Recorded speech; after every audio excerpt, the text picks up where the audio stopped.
We're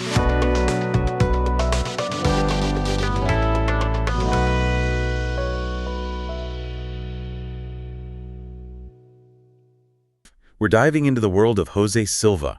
Yeah. And let me tell you, you've given us a ton of his writings to dig into: mind development, ESP, even creating geniuses.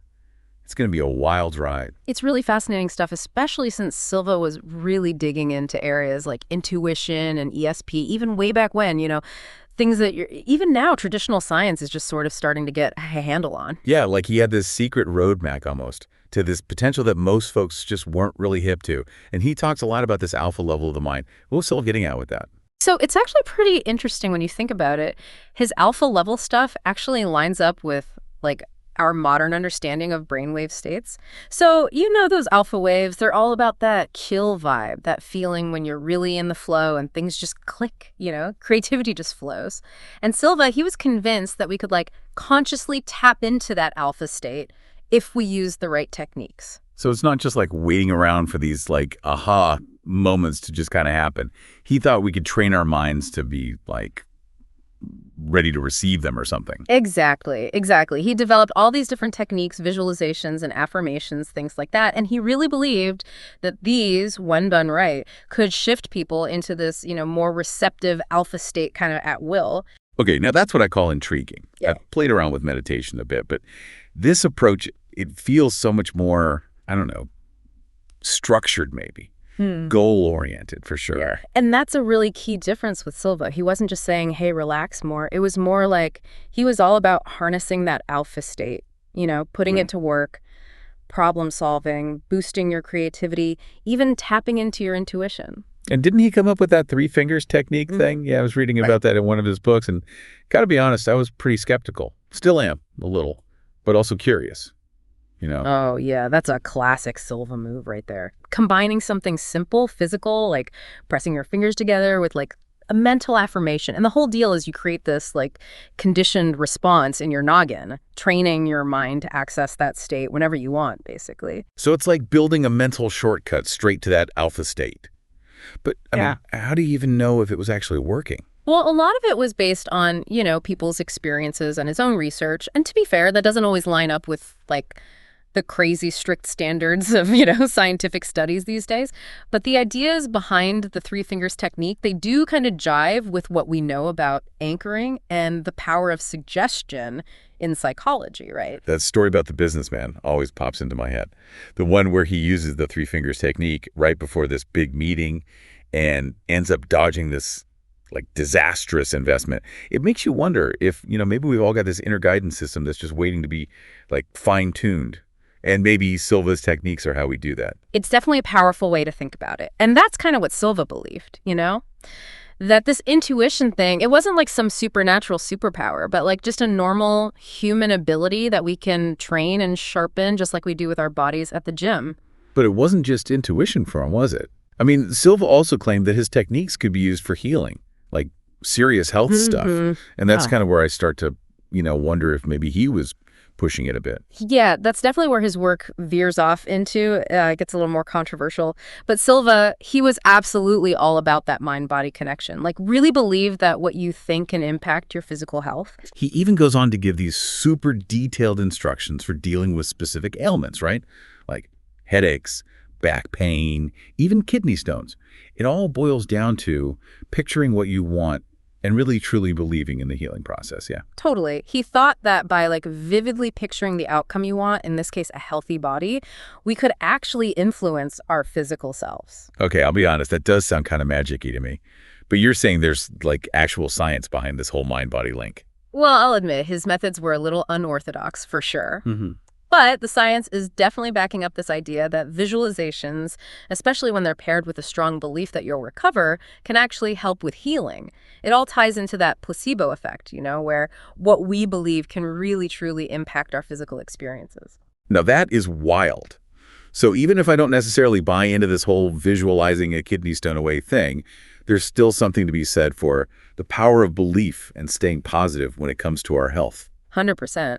Honestly, in a lot of ways, Silva's work was way ahead of its time. He was exploring stuff that science is only just beginning to scratch the surface of, And it didn't stop at just healing ourselves, did it?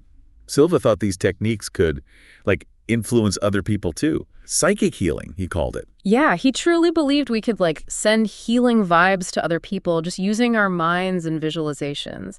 And it's funny, that idea, it actually pops up in a bunch of spiritual traditions too. This idea that focused intention can actually make a difference in the world. He even said he cured a priest's hepatitis with this.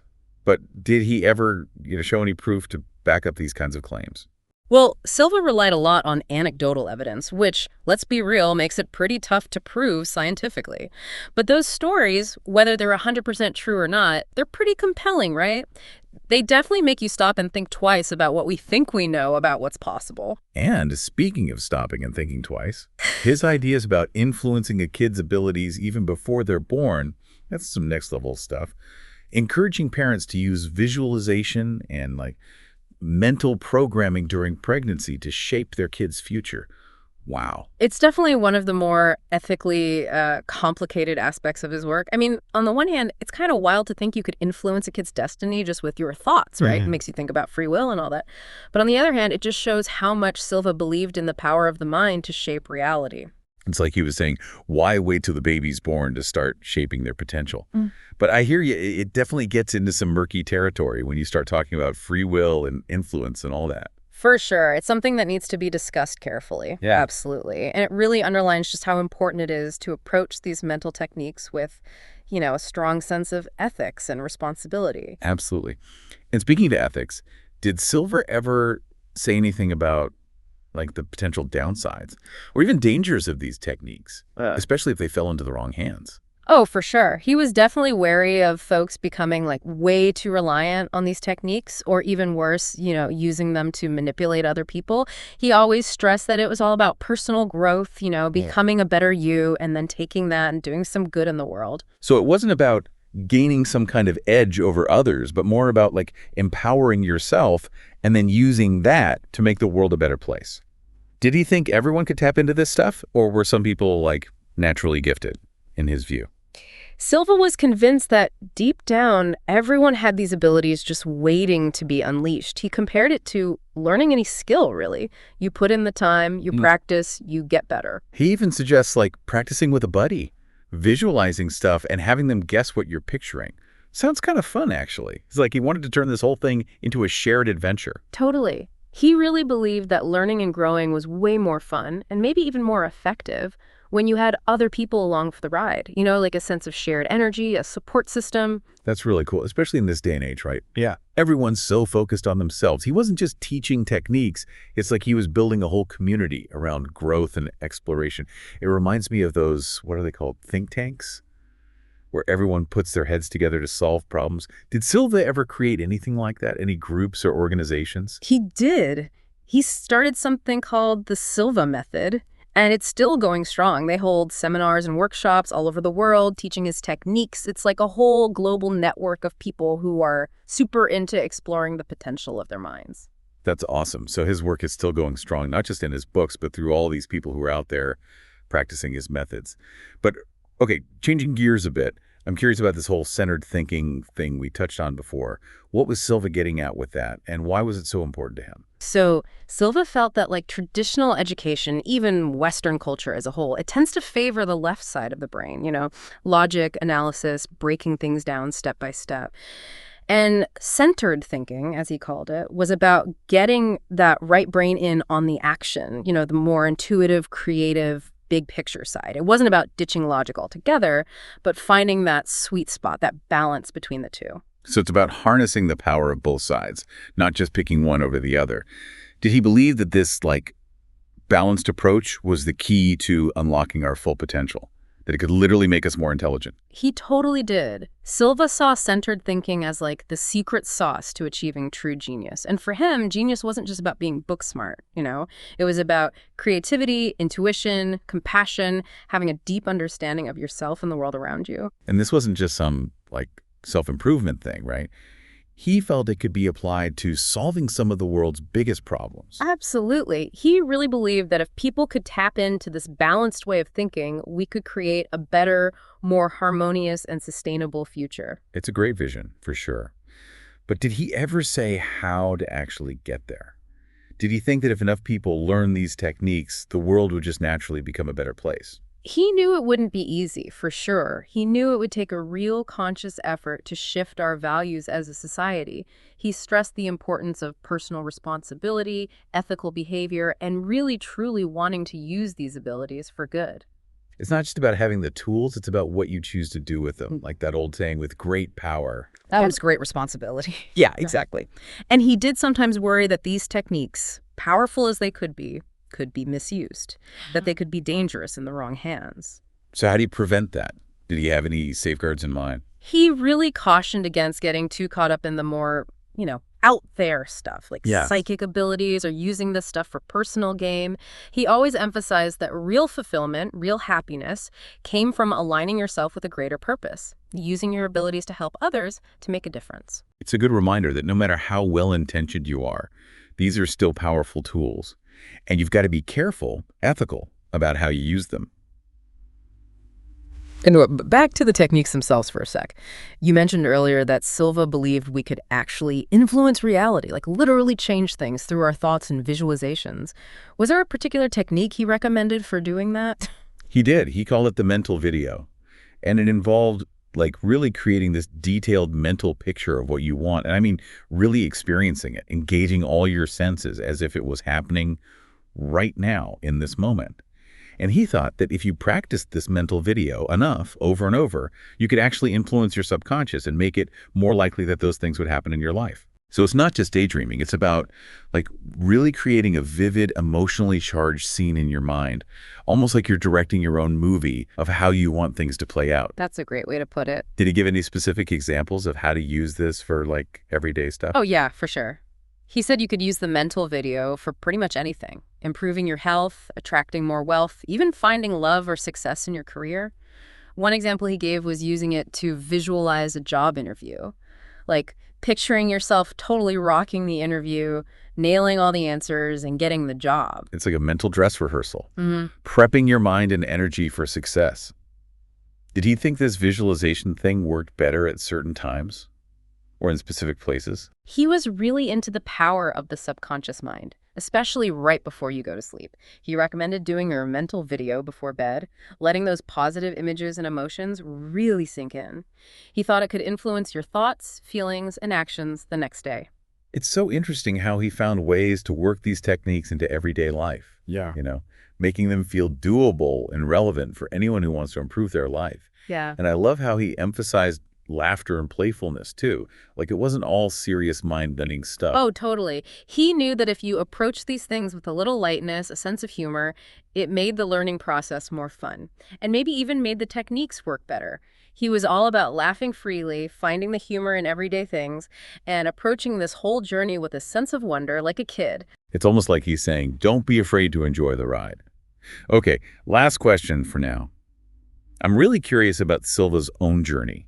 What made him decide to dedicate his life to this stuff?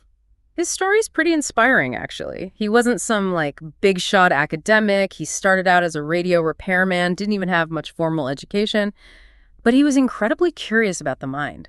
And through years of teaching himself, experimenting, reading about different cultures and traditions, he developed his own system for, unlocking human potential.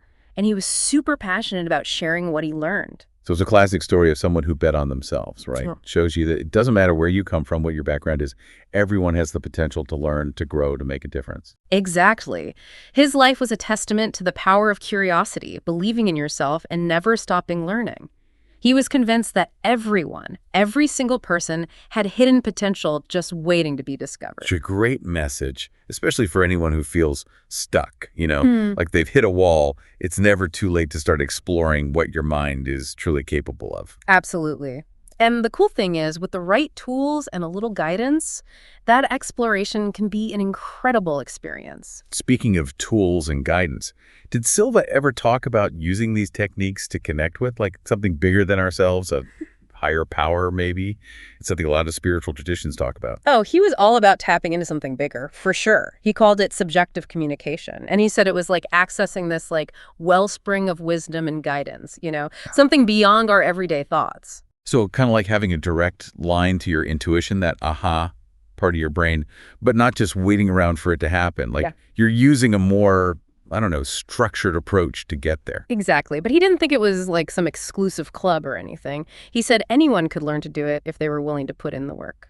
So we've all got that potential. It's just a matter of like developing it, like a muscle you got to exercise. That was the idea. The more you use it, the stronger it gets. Man, that's a powerful thought. It's not about some chosen few holding all the answers. It's like we can all find our own inner compass, you know? It makes you think about all the problems we face, personal and global, in a whole new light. And that's what he was getting at.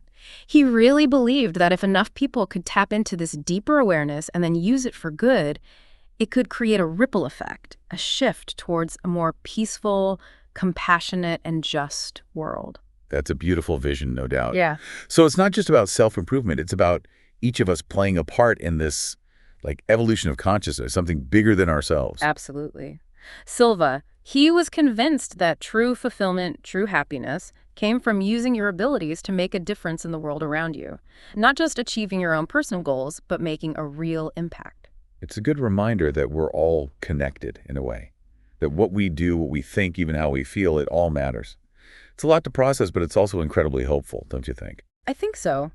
Silva, he definitely ruffled some feathers, but his work forces you to open your mind a little, to rethink what you thought you knew about the human mind and our ability to shape our own reality. Couldn't have said it better myself. This has been a wild deep dive. His ideas, they're definitely challenging, make you think, but they're also incredibly empowering, urging us to step into our own potential, to push past those self-imposed limits, and to never stop growing. And at the end of the day, I think that's his most enduring legacy. The invitation he extends to each of us to explore our own potential, to see how far we can really go, and to create a better future for ourselves and for everyone. It's a journey worth taking, that's for sure.